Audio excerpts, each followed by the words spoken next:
የሩሲያም ከባዱ የአየር ጥቃት ዩክሬን ለሰነዘረችው ተመሳሳይ ጥቃት የተሰጠ ምላሽ ነው። ፕሬዝዳንት ቭላዲሚር ፑቲን አውሮፓውያንን ሲያስጠነቅቁ ከርመዋል። በተለይ ዩናይትድ ኪንግደም ላይ ጥርስ ነክሰዋል። ልዩ ያሉትን ዘመቻ በጀመሩ ሰሞን ከፕሬዝዳንት ቮሎዲሚር ዜሌንስኪ ጋር ተነጋግረው ችግሩን ለመፍታት ተቃርበው እንደነበር፣ ነገር ግን የቀድሞው የለንደን መሪ ቦሪስ ጆንሰን ሲገሰግሱ ኪየቭ ደርሰው ከዜሌንስኪ ጋር ከመከሩ በኋላ ነው ነገሮች የተበላሹት ሲሉ ይናገራሉ። ዩክሬን ከአውሮፓውያን ሀገራትና ከአሜሪካ ባገኘቻቸው የጦር መሳሪያዎች በአየር ኃይሏ የሩሲያን ሰማይ እየሰነጠቀች ከባድ ጉዳት ስታደርስ ሞስኮም መሃል ኪየቭን ስትደበደብ ዘልቀዋል። ያለፉት 2 ቀናትም ተመሳሳይ ነው። ስቶርም ሻዶ ሚሳኤሎች ዩናይትድ ኪንግደም ሰራሽ ናቸው። የዜሌንስኪ ሀገር የሩሲያን የኬሚካል ፋብሪካ የመታቸው በዚህ ሚሳኤል ነው። ዘመናዊውን የሞስኮ የአየር መከላከያ ስርዓት አልፎ ጉዳት አድርሷል። የጉዳቱን መጠን በተመለከተ ኪየቭ እየገመገምኩት ነው ብላለች። የሀገሪቱ ጦር ጥቃት የደረሰበትን ስፍራን በተመለከተም የብሪያንስክ ኬሚካል ፋብሪካ የወራሪው ግዛት ወታደራዊ ኢንዱስትሪ ኮምፕሌክስ ቁልፍ ተቋም ነው። የዩክሬንን ግዛት ለመምታት ባሩድ፣ ፈንጂና የሮኬት ነዳጅ አካላትንና ሚሳኤሎችን ያመርታል ብሏል። በመግለጫው ግዙፉ ሀገር ደግሞ የድሮንና ሚሳኤል ቅንጅት ጥቃት ሰንዝራም የዩክሬን ዋና ከተማና ሁለተኛዋን ግዙፍ ከተማ ካርኪቭን መታለች።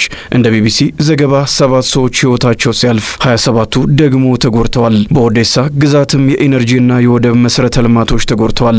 ጥቃቱ ለፕሬዝዳንት ቮሎዲሚር ዜሌንስኪ ያስተላለፈው መልእክት ፑቲንና የሚመሩት መንግስት ላይ ጦርነቱን ማስቆም የሚያስችል ጫና አለመፈጠሩ ነው። እንደ ኪየቭ አለቃ ሞስኮ ጦርነቱን የምታቆመው ከፍተኛ የሆነ ጫና ሲደረግባት ነው። ይህን ሩሲያ አትቀበልም። መሰረታዊ የሆነ ለውጥ የሚያመጣ ስምምነት እስካልተደረገ ድረስ ጥቃቱ ይቀጥላል።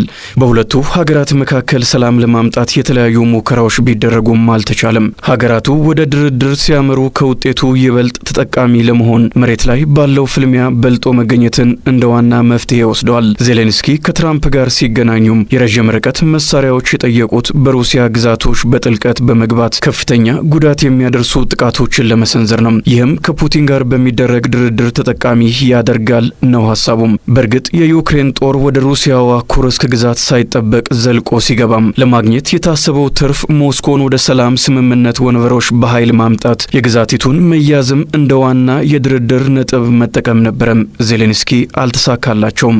ዩክሬን ሩሲያ ላይ ጥቃት ከመሰንዘሯ በፊት የዩናይትድ ኪንግደም ጠቅላይ ሚኒስትር ኬር ስታርመር ጀርመንና ፈረንሳይን ከመሳሰሉ ሀገራት መሪዎች ጋር በመሆን ባወጡት መግለጫ ዩክሬን ከማንኛውም የተኩስ አቁም በፊት፣ በተኩስ አቁሙ ወቅትና በኋላ በጣም ጠንካራ ቦታ ላይ መሆን አለባት ብለዋል። አውሮፓውያኑ በምጣኔ ሀብት ማዕቀብና በወታደራዊ ድጋፍ ሩሲያን በማዳከም በድርድር ወቅት ዩክሬን የተሻለ አቅም እንዲኖራት እየሰሩ ነው። ፕሬዝዳንት ዜሌንስኪ ትራምፕን የሚማጸኑትም ሩሲያም ፑቲን ልዩ ካሉት ዘመቻ በኋላ በያዘቻቸው ግዛቶች ብቻ ሳይሆን ባለፉት ወራት ካደረገቻቸው በሚከብድ ምት አይደፈሩም የሚባሉ የሞስኮ ስፍራዎች ላይ ጥቃት ለማድረስ ነው። ያለፈው አርብ ከትራምፕ ጋር ሲገናኙ የረዥም ርቀት ሚሳኤሎችን ከዋሽንግተን ለማግኘት ተስፋ አድርገው ነበረ፣ ግን አልሆነም። ዜሌንስኪ ኦስሎ ከገቡ በኋላ ከጋዜጠኞች ለቀረበላቸው ጥያቄ የረዥም ርቀት መሳሪያዎች እስካላገኘን ድረስ ሩሲያን ለዲፕሎማሲ ያነሰ ፍላጎት ነው የሚኖራት ብለዋል። ዶናልድ ትራምፕ ስልጣን በያዝኩ በአንድ ቀን ውስጥ አስቆመዋለሁ ያሉትን ጦርነት በተመለከተም ካሰቡት በተቃራኒ መሆኑን አምነዋል። ከፑቲን ጋር ካለን ቅርበት አንጻር ከጋዛም ጦርነት